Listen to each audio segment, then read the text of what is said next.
How to enable always on display on iOS 17. So what we're going to do here is we have to go directly to our settings, click on your settings, and it will lead you here to your settings area. Basically, you will see a lot of options and sections.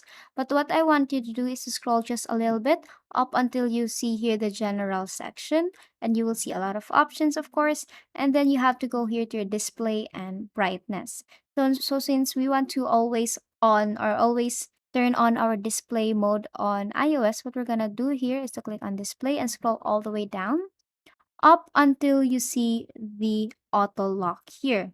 Now, as you can see, is currently set to 30 seconds. That means if the phone is not if you're not using the phone for 30 seconds, then it will automatically turn off. But since we want to enable the always on display on iOS 17, what we're gonna do is to click on the auto lock here and set it to never. So basically, whenever you don't use your phone, it will never turn off. And basically, that's it.